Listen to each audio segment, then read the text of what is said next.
Your third year of medical school is rapidly approaching. It may be hard to believe, but soon step one will be behind you, and you'll be moving on to bigger and better things. Your third and fourth years will be very different from the first 2 years of medical school.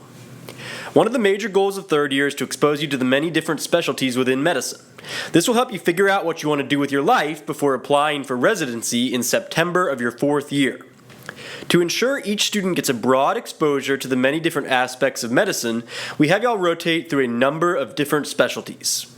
The rotations, or clerkships as they're called, that everybody has to do during their third year are called the core clerkships. Here at Miami, we have 7 core clerkships. 3 of these are 8 weeks long. That's internal medicine, often just called medicine, surgery, and the primary care block, which combines 4 weeks of family medicine with 4 weeks of generalist primary care, also known as GPC. And you'll need to take those 2 back to back. So either family medicine, then GPC, or vice versa. The other 3 core clerkships are only 6 weeks long. These include psychiatry, OBGYN, and pediatrics. You can take these core clerkships in any order, but they have to all be done before you can move on to your fourth year. A little bit more on fourth year for a second. Fourth year students also have required clerkships. There's 7 total. These include 2 weeks of anesthesiology and 4 weeks of emergency medicine, geriatrics, neurology, radiology, a sub-internship A, and a sub-internship B. The sub-internships are just 4-week blocks in medicine and surgery where you will have the same responsibilities as a first-year resident, which we call an intern. Just like third year, you can take these rotations in any order, but you have to finish them all so that you can graduate. If you added up all the core and required rotations from third and fourth year, you'd have 42 core weeks plus 26 required weeks for a total of 68 weeks.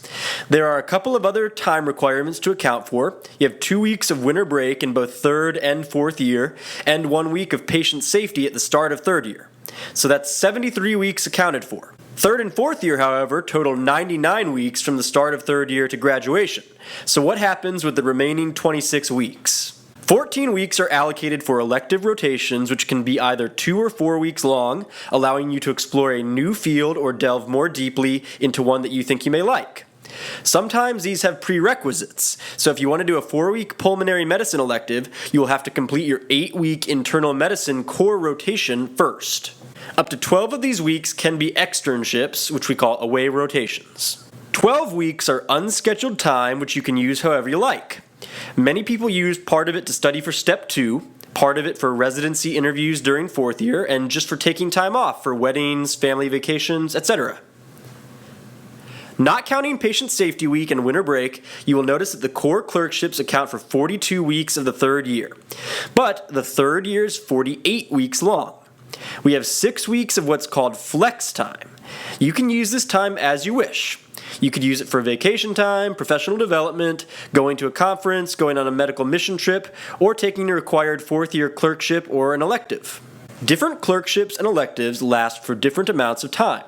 You will need to account for this when planning your schedule, as different clerkships don't always share the same start and end dates.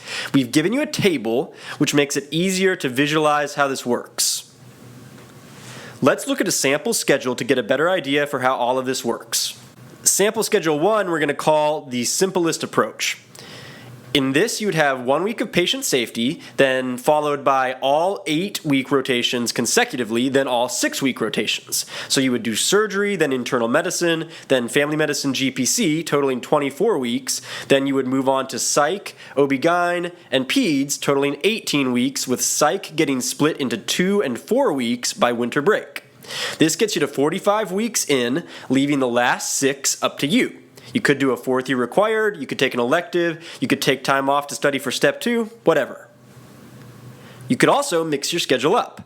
Say you want to take surgery toward the middle of the year, and you want to take medicine before surgery because you're particularly interested in surgery and think this would be a good way to perform well. Surgery only starts every 8 weeks, so you'll need to manipulate your schedule to properly line it up.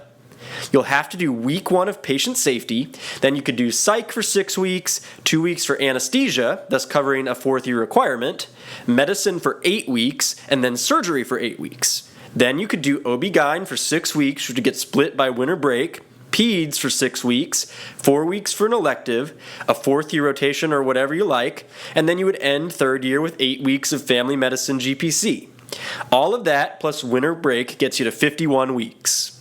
The main thing to realize is that everyone has to use the first week as their patient safety week. They need to allocate 42 weeks for their core rotations, and they will have 2 weeks off for winter break and 6 weeks, which are completely up to them. The precise order of all of this is partly determined by you. We have a particular requirement when entering your scheduling preferences, which we have found results in a better overall success of the optimization process. We require that you enter preferences for both 6 and 8 week clerkships in both the fall and spring semesters. It's fine to put a predominance of one or the other in either semester, but the other needs to be included as well.